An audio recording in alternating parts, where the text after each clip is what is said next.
You're talking about a lot of elements from history to food and culture. Um, this means Korea has a lot to offer to the world. Very So, much. what do you think are the strengths of this Korean heritage, and what can Korea learn from the world?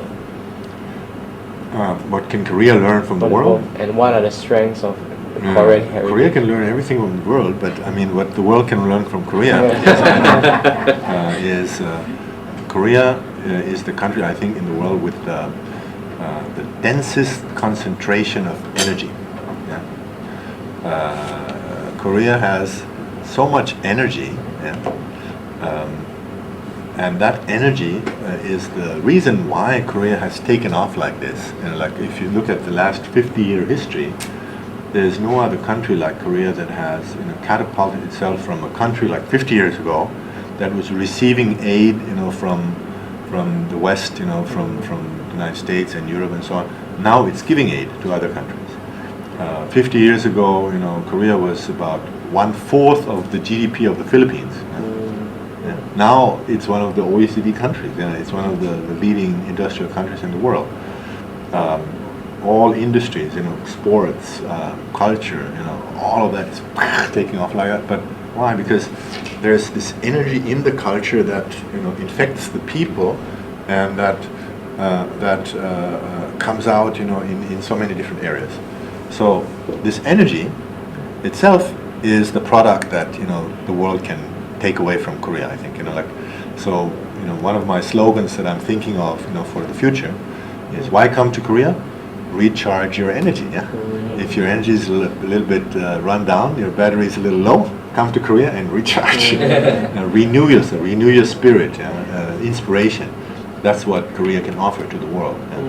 Inspiration in how to do things, with a lot of spirit, with a lot of enthusiasm.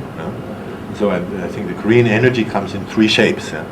Number one is Ki, which is the Feng Shui kind of energy that comes from the ground, from nature. It's very strong. Like if you look at Seoul, the city of Seoul. City of Seoul is basically designed 600 years ago according to the principles of Feng Shui, the wind and water and earth principles, which come from the very ancient Oriental thoughts of Taoism and before that. So you have a city that is completely, the layout of the city originally started out with looking for the best place in the whole peninsula of Korea, for a position where the energy of the universe could focus and could contribute to the people who live there. Right? So this is still the design of the natural design of the city in a way, and it's starting to show more because in the meantime, Korea, the early 60s or so, there was no concern for design or for cultural kind of aspects. The city just grew, very quickly, very functionally. Yeah? But now people coming back and think, now let's put that into a design and let's come back to the roots and so on and so on. So now the city more and more comes back to the original shape, traditional shapes and traditional patterns, but in a new way, in a modern version. Yeah? So the city of Seoul more and more becomes an essence of this energy, yeah? And physical representation of this Ki, of the primeval, the universal energy. And then the second form of energy that's very unique in Korea is what we call Hung in Korean or in Chinese character, Hung, which means like enthusiasm. Enthusiasm. It's an energy that comes when people come together and when the spirit kind of embraces people, and then like in performances, like the traditional samul nori, or in the more modern versions of nanta or jump or these non-verbal performances. Yeah, you have this enthusiastic feeling that kind of jumps over to the audience. Yeah, and people kind of get really excited, right? Yeah, and really enthusiastic. This kind of energy, this kind of very strong kind of vibration, yeah, it comes over. That's the other form. And then the third form of energy is kind of emotional energy. What you can see in the Korean drama sometimes, you know, when they're really emotional, yeah, Oh. and you know, tear jerking, yeah, yeah. But in a way, you know, it's believable, yeah? And people are moved by it, yeah. So these kind of energies are the essence, I think, of Korean culture, and that's something that people can take away from Korea. Yeah? You know, and if you look at, you know, the modern Korean reality, yeah, you get inspired by that. Yeah.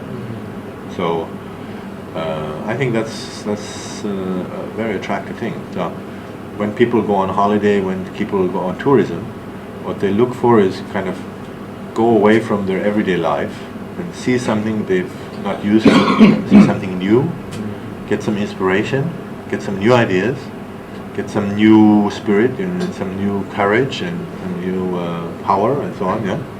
So that's what you can find in Korea very much. Yeah. So now that you're in charge to develop the Korean tourism industry, Yeah. and with the 2010 and 2012 Visit Korea year, Right. I mean, what kind of plans and events that you're gonna have so that Yeah, we Malaysians will be attracted to go to Korea?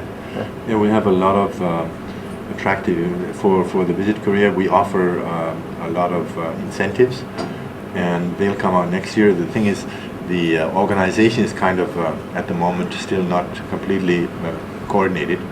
So the benefits or the incentives like discounts or additional special features for hotel rooms or for traveling and so on. We'll announce that beginning of next year because we're still in negotiation with the hotels and with the public transportation and everything like that.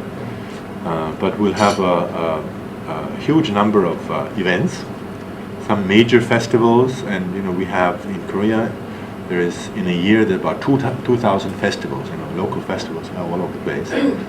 We market them more intensely than before, and we have some major special events like a Hallyu festival, a special festival in connection with the Busan Film Festival, and a special event near the DMZ, the Demilitarized Zone in border to North Korea, which we call the Peace Life Zone now, because it's a zone for peace, a symbol of peace, and a natural sanctuary. So we'll have, in every season we have festivals and events that according to the season, like in the spring and in the summer and in the fall and winter. We have different seasonal things, like the spring flowers, and in the summer we have some mountain retreats and stuff like that. And in the fall we have the also the hiking stuff and tea festivals and so on. So there's huge events. Yeah. Okay. So Mr. Cham, I would like to draw you back to the area of food because we Malaysians are food-loving bunch. Yeah. And this organization is a food-loving bunch. So is there any initiative to internationalize the Korean dishes as world-class gourmet? Now, last year we started a new initiative headed by the wife of the president called Globalization of Korean Food Committee. And we are the tourism organization, the Ministry of Culture, Tourism and Sports, the Ministry of Agriculture and Fisheries, and the Ministry of the Foreign Ministry, and the Ministry of the Interior, and many government agencies participate in this committee, and experts from all areas. And this committee now will form a formal kind of organization that's separate from the government, not a government, but a private kind of organization with many people joining in, and they will come up with ideas and methods to make Korean food more international, and there's already a lot of Korean restaurants in many countries that are very successful, and so their methods and their approach will be promoted, so that other restaurants can follow the same patterns. And Korean food right now in many areas, like in Europe, for example, Korean restaurants are still not very high class. It's like usually run by Koreans who are not really experts in cooking, but they've done some other job before, and then they started a Korean restaurant. Yeah.